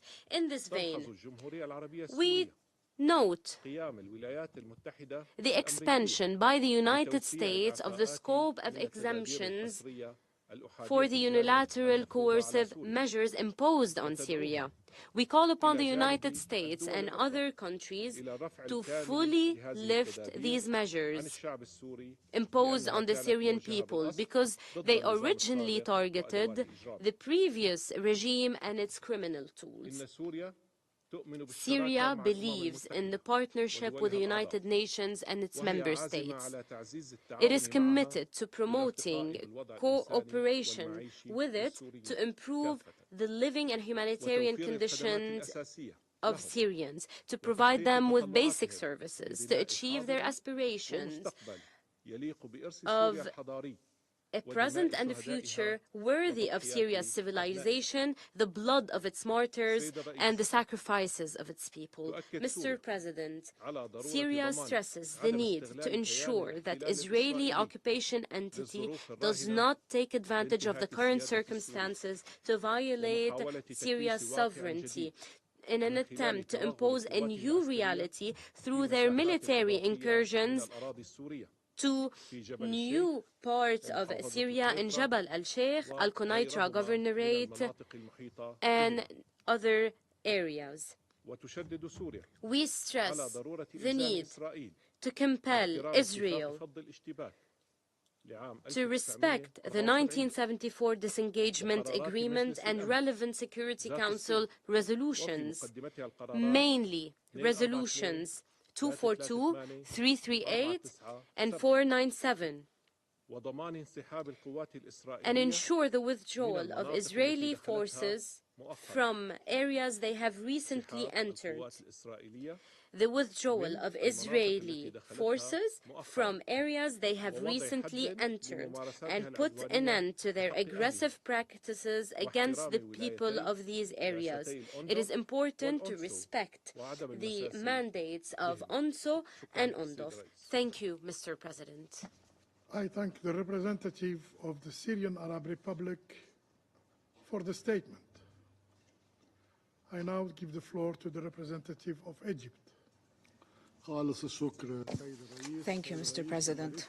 Mr. President, it is my honor to deliver this statement on behalf of the Arab group. We would like to thank you for holding today's meeting. We would also like to thank the briefers for their briefings, Mr. Geir Pedersen, the Special Envoy for Syria, and Mr. Tom Fletcher, the Undersecretary General. Mr. President, Syria is going through a historic transformation that will have repercussions not only on our brethren in Syria, but also on the entire Middle East.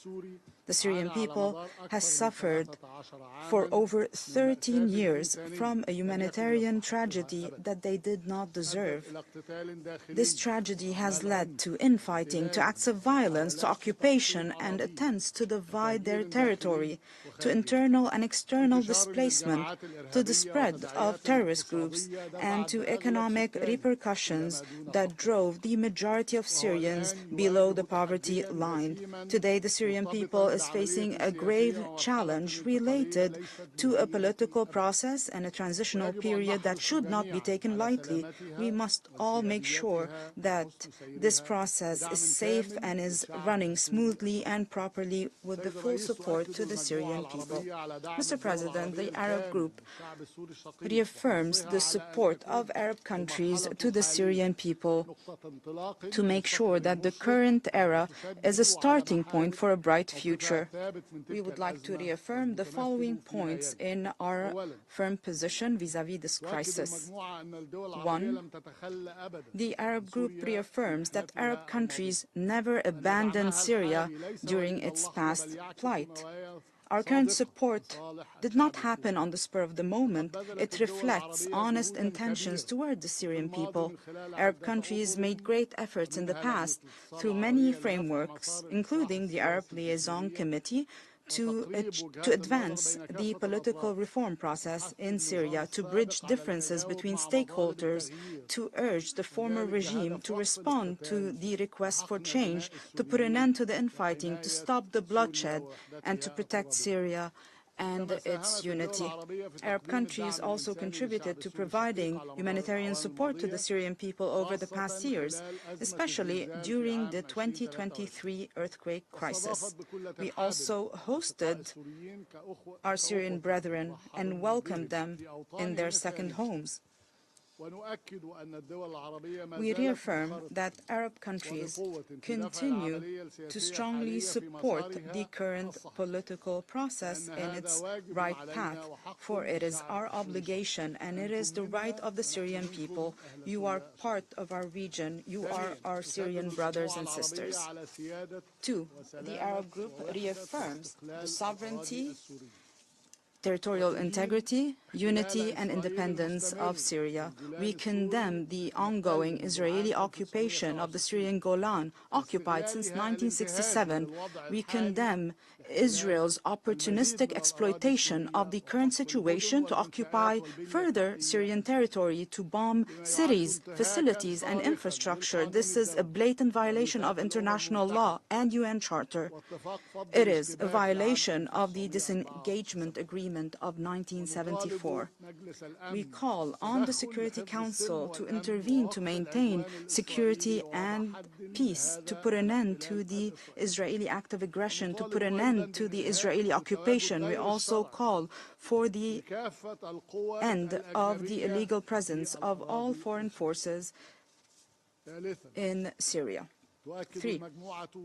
The Arab Group stands in full solidarity with Syria and the Syrian people in this historic moment. We will continue to support efforts to rebuild the state through a comprehensive Syrian-owned and Syrian-led political process that includes all segments of the Syrian people and their national forces, that aims to ensure an active participation of all Syrians to build a better future for their state and to build national institutions with the support of the League of Arab States and the United Nations, pursuant to the spirit and principles of UN Security Council Resolution 2254, so that Syria can regain its natural standing. We also reaffirm that drafting this process will only take place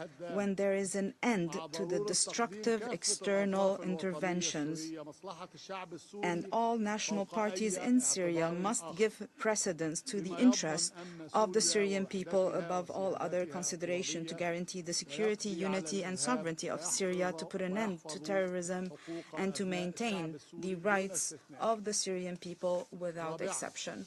4.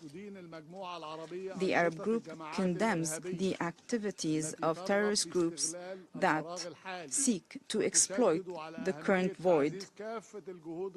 It is important to strengthen all efforts to combat terrorism, given that this is an international risk that threatens the stability of the international community. 5. The Arab Group calls for further efforts to address the current humanitarian crisis in Syria, to provide humanitarian support to the Syrian people, including by cooperating with relevant UN agencies.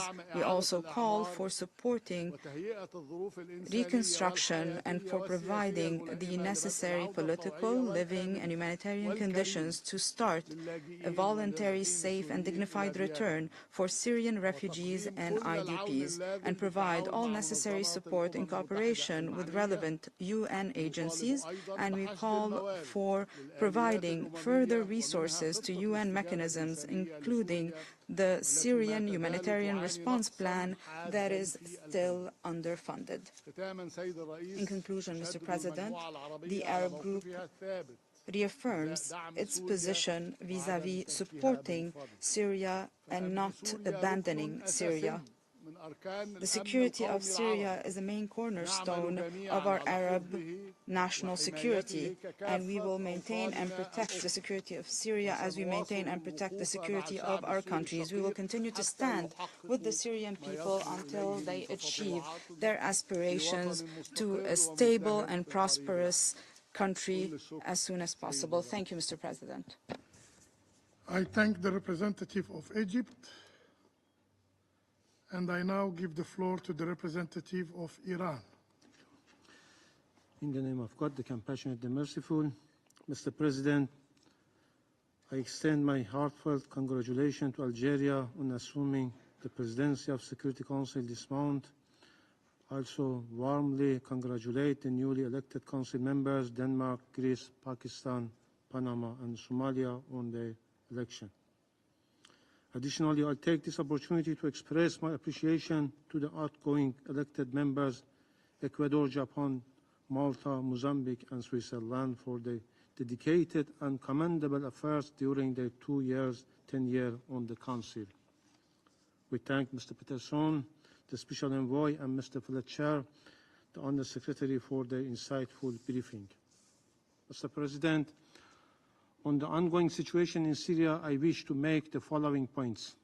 First, the Islamic Republic of Iran reaffirms its steadfast commitment to the Syrian sovereignty, independence, unity, and territorial integrity. Decision about Syria's future must be made exclusively by the Syrian people, free from any external interference or imposition. Iran advocates for the formation of an exclusive government through free and fair elections and a comprehensive national dialogue that ensure representation for all ethnic, political, and religious groups. We strongly believe that the principles and mechanisms outlined in the UN Security Council Resolution 2254 are essential and applicable to Syria's current situation. A key priority is the drafting of a new constitution, which will serve as the foundation for Syrian future governance. The timeline specified in Resolution 2254 is both practical and achievable, and any delays in this process risk deepening internal divisions and further destabilizing the country. Iran fully supports the efforts of the UN Special Envoy, Mr. Peterson, and commends its active engagement in advancing this critical objective.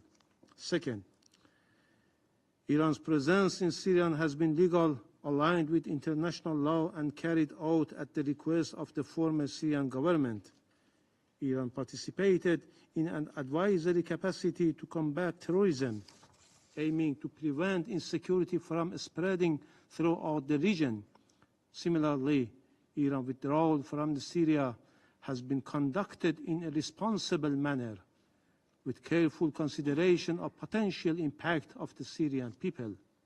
Nevertheless, achieving peace, stability, and security in Syria, ending foreign occupation, and ensuring a Syria free of terrorism remain the cornerstones of Iran's foreign policy toward the country. Third, Syrian people continue to endure severe economic and humanitarian challenges. with nearly 1.1 million people, mostly women and children, displaced since 27 November 2024. According to OCHA, humanitarian activities have resumed in areas where security conditions allow, yet access remains critically restricted in parts of the northeast Syria due to the movement constraints. Iran commends the tireless efforts of OCHA and humanitarian partners in alleviating the suffering of the Syrian people, rebuilding critical infrastructure, restoring essential services, and facilitating the safe return of refugees and displaced persons are essential steps toward recovery. Equally important, the extraterritorial and unilateral sanctions imposed by Western countries on Syria are unjust and illegal and must be lifted immediately. Exploiting the situation in Syria to impose political conditions and undermine Syrian sovereignty in exchange for sanctions relief severely harms the most vulnerable populations and violate the fundamental rights of the Syrian people. Fourth, Iran emphasized the imperative of respecting the rights of all minorities in Syria, including Alawites, Shiites, and Christians, and ensuring the protection of diplomatic personnel and premises in accordance with international law. Similarly, safeguarding Syrian religious sites and cultural heritage is vital for preserving its identity and unity. All actions must be fully adhere to international law to ensure the safety and rights of all communities. Fifth, resurgence of terrorism in Syria, particularly the covert operations of sleeper cells linked to Al-Qaeda and ISIS, remains a serious and escalating concern. These terrorist groups retain the potential to reconnect and reignite terrorism across the region, compounding the crisis in the presence of over 60 armed groups, including foreign terrorist fighters with divergent and often conflicting agendas, which had deepened instability and poses a severe threat to both regional and global security. The fate of the thousands of ISIL-affiliated fighters held in camps and prisons in northeastern Syria is a pressing challenge that demands urgent action. These individuals must be swiftly repatriated to their countries of origin based on their nationality and subjected to legal proceedings to ensure accountability. Iran remains steadfast in its commitment to combating international terrorism and stands ready to collaborate with legitimate international partners to address this critical challenge. Sixth, Israel remains the most significant threat to Syria present and future. This occupying regime continues violation of Syrian sovereignty and territorial integrity, including its military aggression and ongoing occupation of Syrian territories. It also defies Security Council Resolution 497 by refusing to withdraw from the occupied Golan Heights. With US support and exploiting Syrian situation, Israel has expanded its occupation by occupying over 500 additional square kilometers of Syrian territory and systematically destroying nearly all of Syria's military and research infrastructure. These actions flagrantly violate international law, the UN Charter, and relevant Security Council resolutions. The Security Council must take decisive action to halt this violation and hold Israel accountable for its destabilizing action. Finally, Iran's friendly relations with Syria are rooted in decades of shared history, as well as strong political and cultural ties, and continue to deepen based on mutual interest and adherence to international legal principles. Iran remains committed to playing a constructive role, collaborating with the United Nations, regional partners, and the government of Syria, which represents the will of Syrian people, to achieve lasting peace and stability in Syria and the broader region. I thank you. I thank the representative of the Islamic Republic of Iran for the statement. I now give the floor to the representative of Kuwait. In the name of God, the merciful, the compassionate, President of the Security Council for the current month, the permanent representative of Algeria. Dear colleagues, it is my honor to deliver this statement on behalf of the countries of the Gulf Cooperation Council, the GCC, the United Arab Emirates, the Kingdom of Bahrain, the Kingdom of Saudi Arabia, the Sultanate of Oman, the State of Qatar, and my country, the State of Kuwait. We would like to express our support to the statement delivered by His Excellency, the Permanent Representative of the Arab Republic of Egypt on behalf of the Arab Group. We would also like to congratulate you on assuming the presidency of the Security Council for this current month. We stand ready to support you and your team to guarantee the success of this presidency. We do hope that the Algerian presidency will contribute to further UN activities to highlight the current challenges in the Middle East and the world. We would also like to convey our wishes for luck and success to the new members. Allow me also to thank Mr. Geir Pedersen, the Special Envoy of the Secretary General for Syria. I would also like to thank Mr. Tom Fletcher, the Under-Secretary General, for his briefing. Mr. President, the GCC countries, towards the end of December 2024, held in the state of Kuwait the 46th extraordinary meeting, ministerial meeting, to follow up on the developments in Syria and Lebanon. Their Excellencies reaffirmed the need for a safe and stable Syria. We chose to participate in today's meeting to reaffirm our determination to assist Syria at the political, economic, developmental, and humanitarian levels. GCC countries would like to reaffirm the following main principles to address the Syrian crisis. First, the need to respect the sovereignty, independence, and territorial integrity of Syria, to reject foreign interferences, to combat terrorism, extremism, and radicalization, and to respect religious and cultural diversity. Second, support the comprehensive and inclusive political transitional process and support the national reconciliation process and the efforts to rebuild the state and to encourage national unity and a comprehensive dialogue with the participation of all segments of the Syrian society to complete a political process that is Syrian-led with the support of the United Nations. Third, reaffirm that the stability of Syria is a cornerstone for the stability and security of the Middle East. GCC countries categorically rejects the repeated attacks by the Israeli occupation forces against Syria, and we call for their immediate withdrawal from the occupied Syrian territory. We reaffirm our position that the Golan is a Syrian territory, and we condemn Israeli settlement expansion operations in the occupied Golan, and we call for lifting economic sanctions imposed on Syria and on providing humanitarian support to the Syrian people. In conclusion, Mr. President, the GCC countries remain determined to support Syria and to stand by the Syrian people at all levels.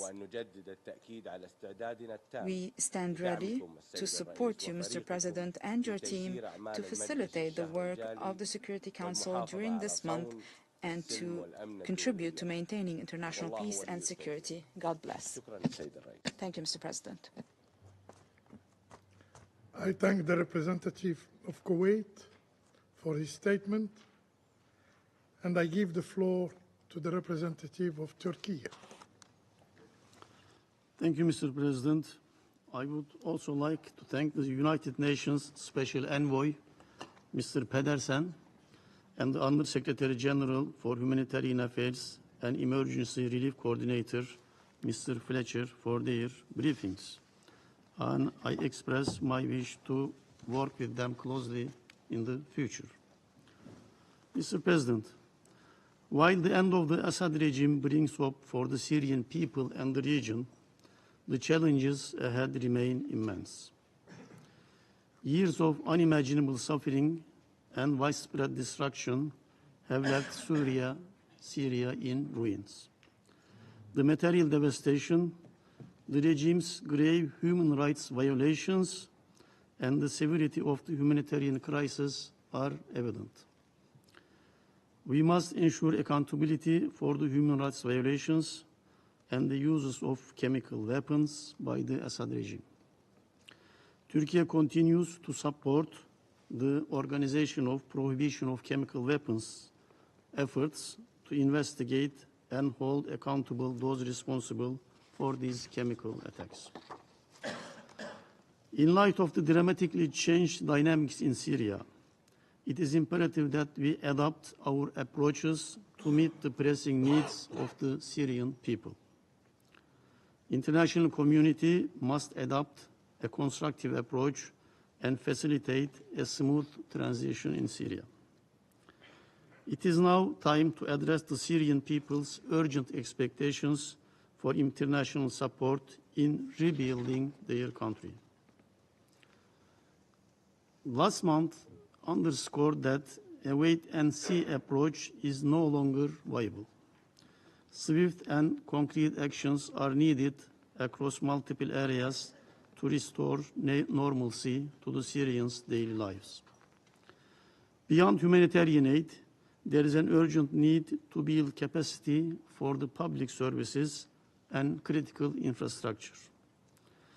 These are essential for the functioning of the state mechanisms, alleviating the suffering of Syrians, and facilitating the voluntary return of displaced from abroad. It is time for us, for the international community, to shift its focus from exclusively providing humanitarian aid to actively supporting Syria's stabilization, early recovery, and reconstruction. We also believe it is time for this Council to seriously consider the removal of sanctions and delisting measures. Recovery and reconstruction efforts cannot proceed without decisive action in this regard. We welcome the general license recently issued by the United States as an important first step, but it is imperative that the scope of the exemptions be expanded and time restrictions eliminated. Mr. President, we have all reaffirmed our collective resolve to uphold Syria's territorial integrity and national unity, and Turkey actively worked in the field for that for a long time. There is no place for terrorist organizations such as PKK, YPG, and Daesh in Syria. Turkey remains committed to preventing the resurgence of Daesh, which seeks to exploit the current situation. We must also dispel the illusion that YPG STF is separate from the PKK, which is targeting territorial integrity of Turkey and Syria. The rebranding efforts of the PKK have failed. There can be no peaceful and prosperous Syria while the PKK continues to occupy significant portions of Syrian territory. PKK's control over natural gas and oil resources must end, with these resources returned to the rightful owners, all Syrian people. Eliminating terrorism is a prerequisite for building the institutions of a peaceful and politically united Syria. Mr. President, Israel's continued military operations on the Syrian territory are deeply concerning. Such actions violate Syria's territorial integrity and undermine efforts to stabilize the region. The international community must take concrete action to address these lawful acts. Turkey stands firm in its commitment to ensuring a stable, unified, and secure Syria for the benefit of both Syrian people and the region as a whole. We consistently emphasize the importance of inclusive governance in our engagements with the new Syrian government. Our expectation is that the new administration will adopt an inclusive and pluralistic approach, preserving Syria's rich social fabric and adopting a constitution that guarantees basic rights and freedoms. These messages must continue to be conveyed through constructive engagement. The new government requires the support of the international community to fulfill its promises and to meet the expectations of its own people. We urge all member states to engage with Syria's new government and support efforts to stabilize the country, eliminate the terrorist threat, and strengthen its economy. Delaying these essential steps risks missing the opportunity to consolidate the stability has been achieved. Mr. President, since the first day of the Syrian conflict, Turkey welcomed and embraced the Syrian people and saved lives by the millions. As acknowledged by the UN, Turkey's facilitation of cross-border humanitarian operations in Syria has been a lifeline. For its part, Turkey will continue to play a key role in restoring normalcy for the brotherly people of Syria. We will spare no effort in supporting the rebuilding of Syria's institutional, economic, and physical infrastructure. In summary, Mr. President, during all these 14 years, Turkey stood up with its unique position on the border with 900 kilometers and with a lot of deep cultural relations with the brotherly people of Syria, always stood with the aspirations of the people. And hosted so many migrants, brothers from Syria, sometimes at the expense of its relations, even sometimes with allies. But now we are at a point to look forward collectively. I hope this Council will play a better, strong role in the future. My country is ready to cooperate with all of you on this field. Thank you. I thank the representative of Turkey. There are no more names inscribed on the list of speakers.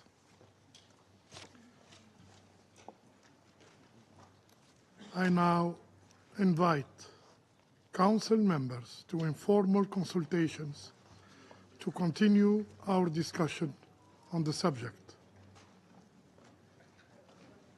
The meeting is adjourned.